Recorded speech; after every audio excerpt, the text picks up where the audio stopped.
संगम नगरी प्रयागराज में आज से खुशियों और हुनर के एक नए सफर की शुरुआत हुई है। संगम नगरी के परेड मैदान में 10 दिवसीय सरस मेले का भव्य शुभारंभ उत्तर प्रदेश के उप मुख्यमंत्री केशव प्रसाद मौर्य ने इस मेले का उद्घाटन किया और स्वयं सहायता समूह की महिलाओं के प्रयासों की सराहना की। केशव प्रसाद मौर्य ने कहा है कि इस मेले का मुख्य उद्देश्य ग्रामीण क्षेत्रों की उन महिलाओं को एक मंच प्रदान करना है जो अपने दम पर आत्मनिर्भर बन रही हैं। इस मेले में स्वयं सहायता समूह की दीदियों द्वारा बनाए गए उत्पादों के स्टॉल लगाए गए हैं। इन दीदियों की आमदनी बढ़े और वे सशक्त हों, यही सरकार का लक्ष्य है। मेले में न केवल प्रयागराज बल्कि प्रदेश भर के लोग हस्तशिल्प, खान पान और पारंपरिक कलाओं का आनंद ले सकेंगे। उप मुख्यमंत्री ने जोर देते हुए कहा है कि विकसित भारत और विकसित उत्तर प्रदेश के सपने को साकार करने के लिए गरीब परिवारों को समृद्ध बनाना बेहद जरूरी है। आज प्रयागराज के पावन संगम पर एक ऐतिहासिक दृश्य देखने को मिला, जहां प्रधानमंत्री मोदी के विजन और उत्तर प्रदेश सरकार के प्रयासों से महिलाओं को आत्मनिर्भर बनाने की दिशा में एक बड़ा कदम उठाया गया। आज राष्ट्रीय आजीविका मिशन जो यूपी SRLM है, उसके तत्वाधान में 10 दिवसीय सरस मेले का प्रारंभ हुआ है, जो यहाँ पर लगातार चलेगा। और इस मेले का उद्देश्य एक ही है कि जो हमारे समूह के 7 गरीब परिवारों की दीदियां जुड़ी हुई हैं, जो अपना कोई ना कोई उत्पाद बनाने का काम करती हैं, इस मेले में उनके स्टॉल लगेंगे और दीदियां भी खरीदेंगी और प्रयागवासी भी खरीदेंगे, प्रदेशवासी भी खरीदेंगे। यहाँ सामान बहुत बेहतरीन मिल रहे हैं। दीदियों की आमदनी बढ़े, दीदियों का सशक्तिकरण हो, गरीब परिवार अमीर परिवार बने, विकसित भारत और विकसित उत्तर प्रदेश के तर्ज पर विकसित परिवार बने, इसी लक्ष्य के अंतर्गत ये कार्यक्रम है। आज भी अभी दिन भर कार्यक्रम चलेगा, कल भी चलेगा, 10 दिन का कार्यक्रम। विपक्ष जो इस पर क्राइसिस कर रहा है गैस को लेकर के, इसके बारे में क्या कहना चाहेंगे? विपक्ष बहुत हताश निराश है। 2047 तक सत्ता में नहीं आने वाला, इसलिए इस प्रकार की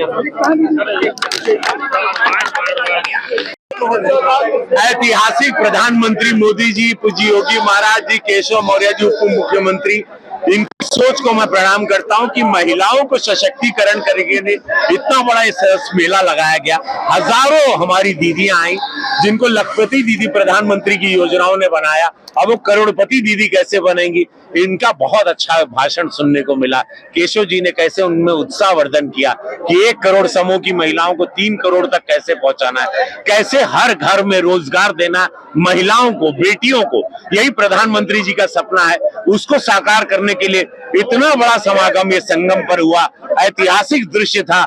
मैं गोरखपुर से ये दृश्य पाकर बड़ा अपने प्रधानमंत्री पर, अपनी सरकार पर मुझे आज बहुत गौरव हो रहा है कि मेरे देश की महिलाएं, मेरी गरीब महिलाएं, मेरे गांव की महिलाओं को ताकतवर मेरे प्रधानमंत्री मोदी जी बना रहे हैं, ताकतवर भाजपा बना रही है, उनकी योजनाएं बना रही है।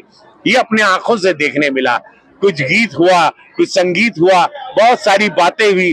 राहुल गांधी जी की भी बातें सुने कि काशीराम जी के लिए कुछ करना चाह रहे थे। तो राहुल बाबू, इतने साल तक 65 साल आपकी सरकार थी, कभी आपने किसी पिछड़े समाज के लिए कुछ किया? कभी आपने काशीराम जी के लिए नहीं, अभी आप भारत रत्न मांग रहे हैं। ये सुनकर हमको बड़ी हंसी आती है। जैसे कि पार्लियामेंट में उनके छोटे पैजामे को देखकर पूरा पार्लियामेंट हंसता है, उनकी सोच को देखकर हंसता है। तो ये दुखद है। 9 करोड़ रुपया कैसे अपोजिशन, ये राहुल गांधी जी और उनकी टीम बर्बाद कर रही है देश की जनता का। सदन चलने नहीं देना, उत्पात मचाना, लोकसभा अध्यक्ष पर हस्तक्षेप करना, तो कागज के टुकड़े फेंकना, आसन पे चढ़ जाना, इससे दुखद पल मैंने अपने जीवन में नहीं सोचा था, ना देखा था। जो सदन में देख रहा हूं, देश की जनता भी देख रही है। 1 मिनट का 2.5 लाख रुपया लगता है। देश की मेहनत की जनता की गाढ़ी कमाई का जो सदन में लगता है 1 मिनट का 2.5 लाख रुपया, 9 करोड़ रुपया एक दिन का ये लोग बर्बाद कर रहे हैं। ये भी देश की जनता देख रही है। राहुल गांधी ने आरोप लगाया कि जो भारत की नीतियां हैं वो कठपुतली बनकर रह गई, अब यूएस डील कर रहा है भारत को, जो चाहे जिस भी मामले में। ये सब ये झूठी बात है। पूरा विश्व प्रधानमंत्री मोदी जी को देखता है, उनके आचरण को देखता है, प्रधानमंत्री मोदी जी के हस्तक्षेप को मानता है कि अगर वो यूक्रेन की लड़ाई में बोले या ईरान की लड़ाई में बोले तो प्रधानमंत्री मोदी जी की बातों का आज वजन से देखा जाता है। एक गंभीर नेता के रूप में उनकी छवि है।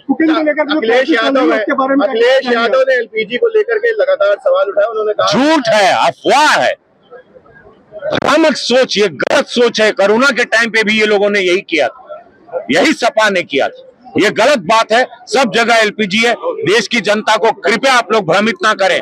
सारी सुविधा प्रधानमंत्री मोदी जी ने पूरी तरह से करके रखी है। एलपीजी गैस हर जगह अवेलेबल है। आपको नियम से कॉल करना है, बुकिंग करनी है, वो आपके घर पे सिलेंडर डिलीवर होगा। ये झूठ अफवाह में कृपया कोई ना पड़े। मैं हाथ जोड़ करके निवेदन करता हूं। टैंकर अब जो है बहन बिटिया मंत्र मुग्ध रहनी देखा कारण ही रहा कि कथनी करनी में अंतर नहीं।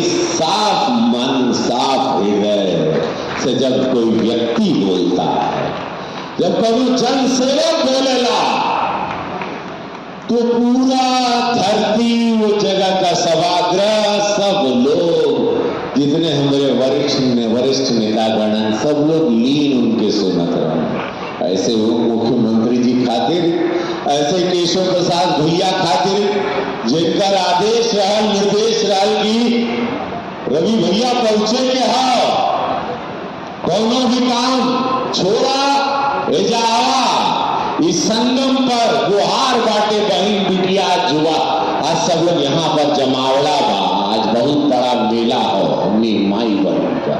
इज्जत पहले से ज्यादा हो रही है कि नहीं हो रही है? दोनों हाथ में बताइएगा। सब लोग मंच में देख ले, पत्रकार लोग देख, पहले से ज्यादा इज्जत हो रही है। और जिन परिवारों की दीदियां अभी समूह से नहीं जुड़ी है, वो समूह से जुड़ना चाहती है कि नहीं जुड़ना चाहती है?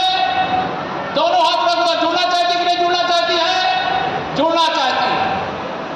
अब मैं आज आपके सामने एक योजना भी लेकर के आया। हमारे प्रदेश में अभी तक की सूचना के अनुसार लगभग 1 करोड़ 10 लाख, दीपा जी इतना ही माना जाए, लगभग 1 करोड़ 10 लाख दीदियां अभी हमारे समूह से उत्तर प्रदेश में जुड़ी हैं। अब ये 1 करोड़ 10 लाख को हम लोग इसी 2026 में 3 करोड़ पहुंचाने वाले 3 करोड़ दीदियों को जोड़ेंगे। पहले माननीय प्रधानमंत्री श्री नरेंद्र मोदी जी ने देश